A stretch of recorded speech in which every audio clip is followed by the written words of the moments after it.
The Greater Festival of Masks by Thomas Ligotti.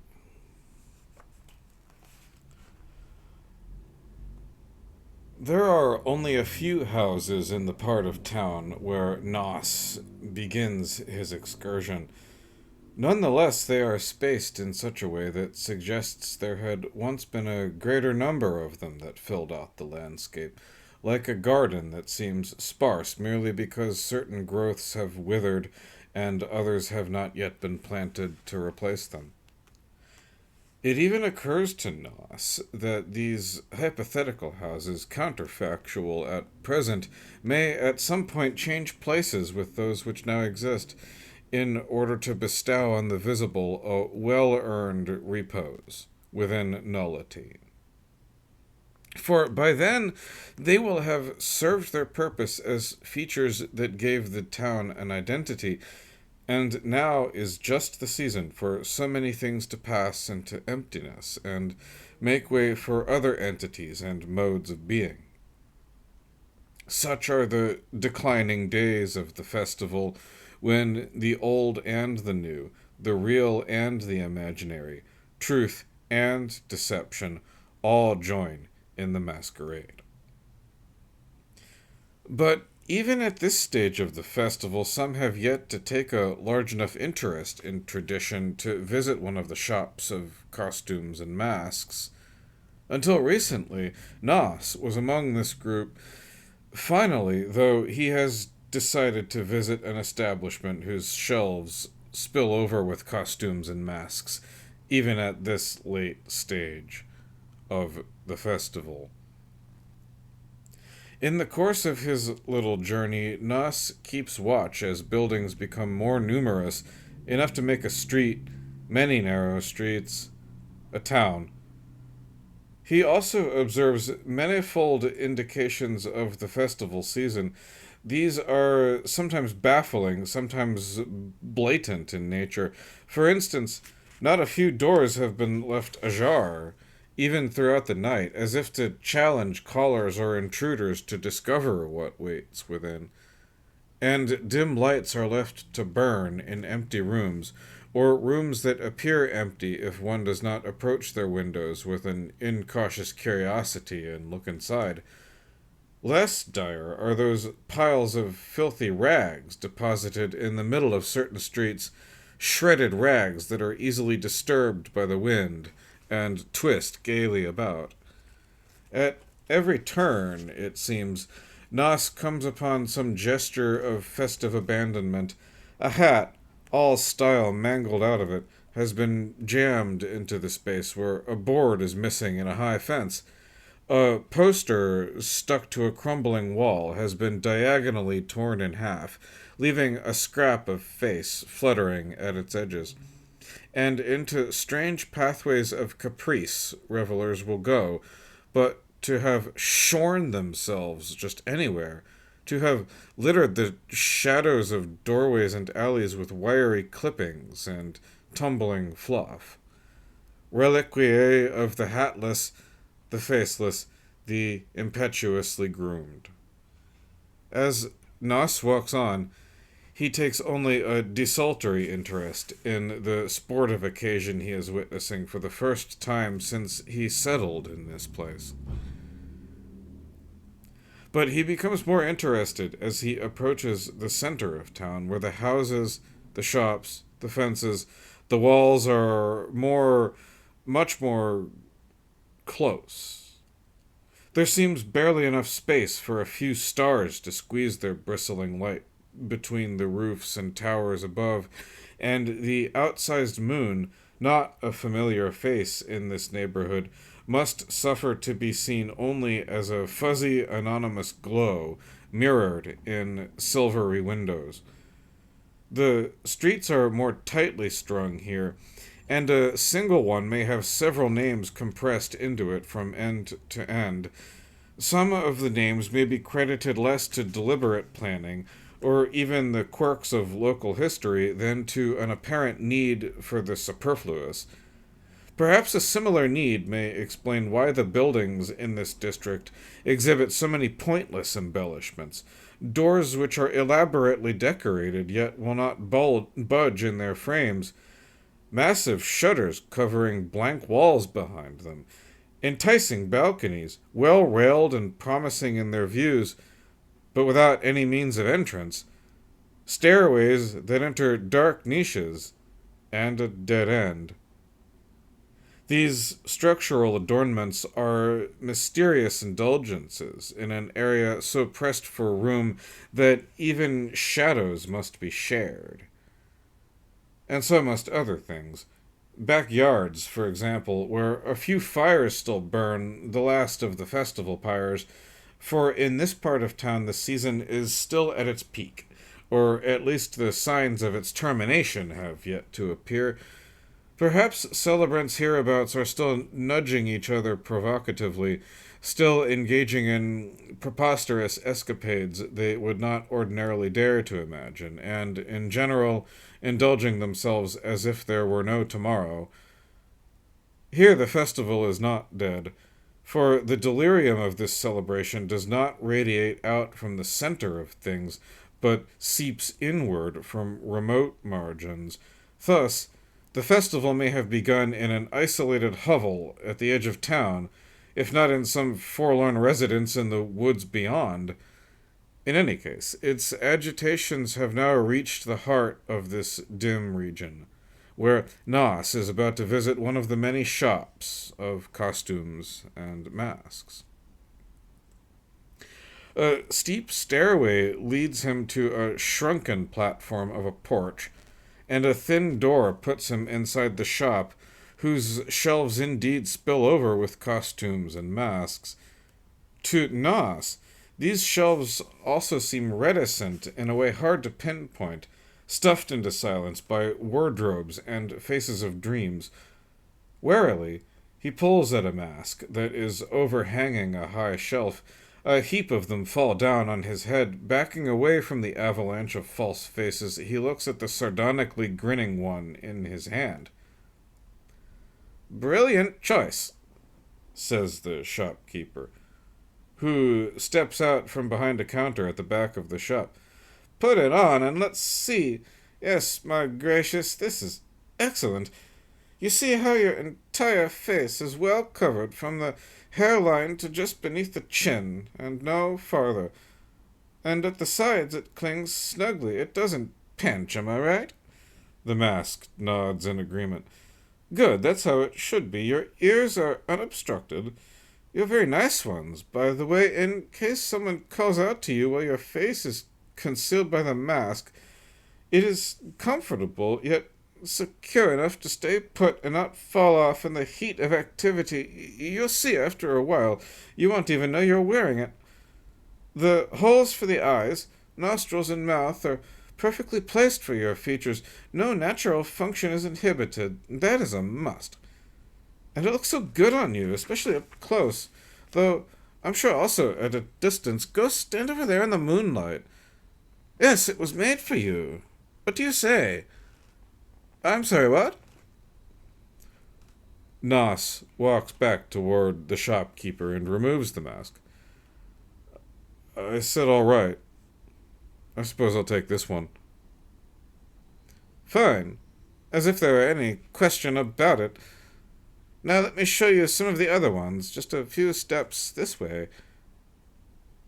The shopkeeper pulls something down from a high shelf and places it in his customer's hands. What Nos now holds is another mask, but one that somehow seems to be impractical. While the first mask he chose possessed every virtue of conformity to its wearer's face, this mask is neglectful of such advantages. Its surface is uneven, with bulges and depressions which appear unaccommodating at best, and possibly pain-inflicting, and it is so much heavier than the one he picked himself. "No," says Nos, handing back the mask. "I believe the other will do." The shopkeeper looks as if he is at a loss for words. He stares at Nos for many moments before saying, "May I ask a personal question? Have you lived, how shall I say this, here all your life? The shopkeeper is now gesturing beyond the thick glass of the shop's windows. Nos shakes his head in reply. Well, then there's no rush. Don't make any hasty decisions. Stay around the shop and think it over. There's still time. In fact, it would be a favor to me. I have to go out for a while, you see, and if you could keep an eye on things, I would greatly appreciate it. You'll do it then? Good. And don't worry, he says, taking a large hat from a peg that poked out of the wall. I'll be back in no time. No time at all. If someone pays us a visit, just do what you can for them, he shouts before closing the front door behind him. Now alone, Nos takes a closer look at the shelves stocked with the other kind of mask the shopkeeper had shown him. How different they were from what he conceived a mask should be. Each one of them shared the same impracticalities of shape and weight, as well as having some very oddly placed apertures for ventilation, and too many of them. Outlandish indeed. Nas gives these new masks back to the shelves from which they came, and he holds on tightly to the one that the shopkeeper had said was so perfect for him, so practical in every way. After a vaguely exploratory amble about the shop, Nas finds a stool behind the counter, and there falls asleep. It seems only a few moments later that he is awakened by some sound or other. Collecting his wits, he gazes around, looking for its source. Then the sound returns, a soft thudding at the rear of the shop. Hopping down from the stool, Nos passes through a narrow doorway, descends a brief flight of stairs, passes through another doorway, ascends another brief flight of stairs, walks down a short and very low hallway, and eventually arrives at the shop's back door. It rumbles again once or twice. Just do what you can for them, Nos remembers, but he looks uneasy. Why don't you come around the front? He shouts through the door. There is no reply, however, only a request. Please bring out 5 of those masks to us. We're just across the yard at the back of the shop. There's a fence and a fire on the other side. That's where we are now. Well, can you do this or not? Nos leans his head into the shadows by the wall. One side of his face is now in darkness while the other is indistinct, blurred by a strange glare which is only an impostor of true light. Give me a moment, I'll meet you there, he finally replies. Did you hear me? There is no response from the other side. Nos opens the door a little and peers out into the backyard of the shop. What he sees is a patch of scruffy ground, surrounded by the tall wooden slabs of a fence. On the other side of the fence is a fire, though not a large one, just as the voice said. But whatever signs of pranksterism Nos perceives or is able to fabricate to himself, there is no defying the traditions of the festival, even if one can claim to have merely adopted this town and its seasonal practices, however rare they may be. For innocence and excuses are not harmonious with the spirit of this fabulously infrequent occasion. Compliantly, then, Nos retrieves the masks and brings them to the rear door of the shop. Cautiously, he steps out. When he reaches the far end of the yard, a much greater distance from the shop than it had seemed, he sees a reddish glow of fire through the cracks in the fence. which has a door leaning loose on its hinges and only a hole for a handle. Sitting on the ground the masks he is carrying, Nos squats down and peers through the hole. On the other side of the fence is a dark yard exactly like the one on his side, save for the fire burning there. Gathered around the blaze are several figures, 5, perhaps 4, with hunched shoulders and spines curving toward the light of the flames. They are all wearing masks, which at first seem securely fitted to their faces, but one by one these masks appear to loosen and slip down, as if each is losing hold upon its wearer. Finally, one of the figures pulls his mask off completely and tosses it into the fire, where it curls and shrinks into a wad of bubbling blackness. The others follow this action when their time comes. Relieved of their masks, the figures resume their shrugging stance, but the light of the fire now shines on 4. Yes, 4. Smooth and faceless faces. "These are the wrong ones, you little idiot," says someone whom he had not noticed standing in the shadows, and Nas can only stare dumbly as a hand snatches up the masks and draws them into the darkness. "We have no more use for these," the voice shouts.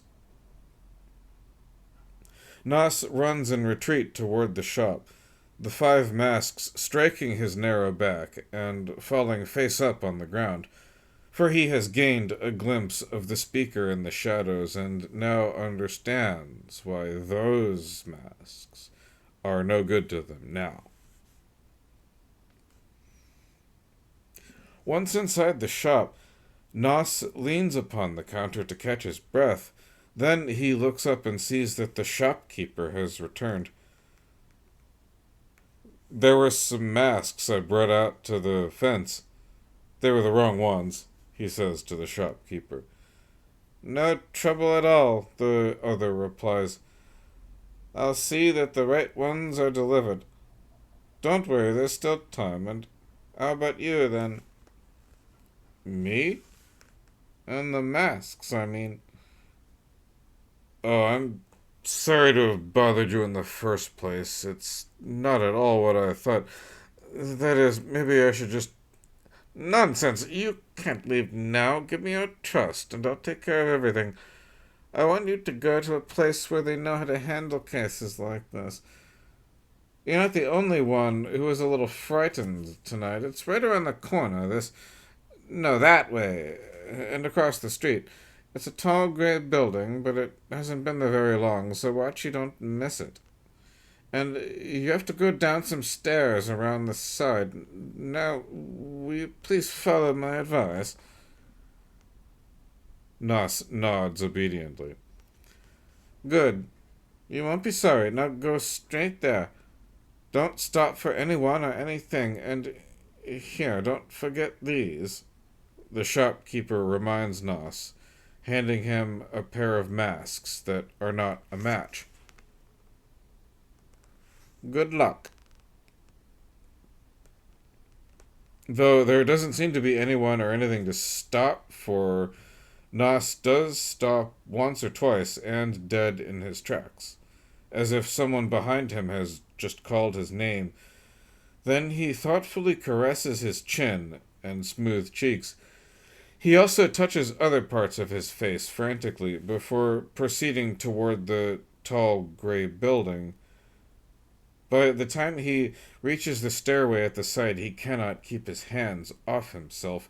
Finally, Nos puts on one of the masks, this being the semblance that was sized so well for him, but somehow it no longer fits as it once did.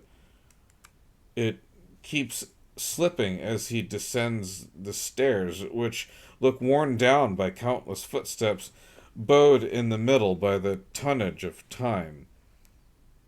Yet Nos remembers the shopkeeper saying that this place had not been here very long. The room at the bottom, which Nos now enters, looks very old and is very quiet.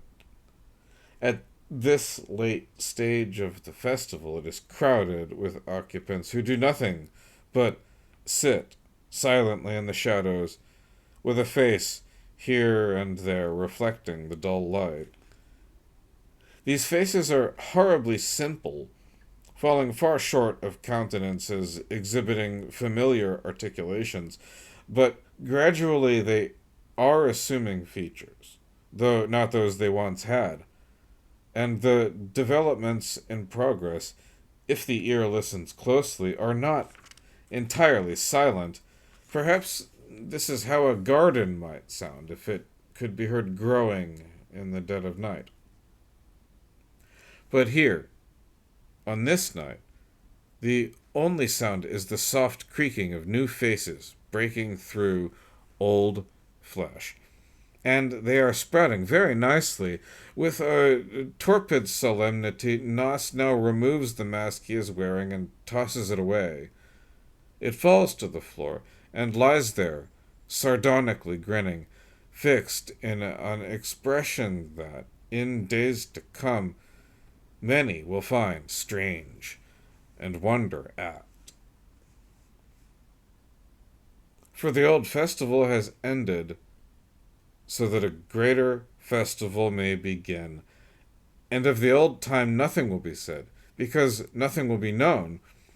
But the masks of that departed era, forgotten in a world that has no tolerance for monotony, will find something to remember, and perhaps they will speak of those days as they loiter on the threshold of doors that do not open, or in the darkness at the summit of stairways leading nowhere.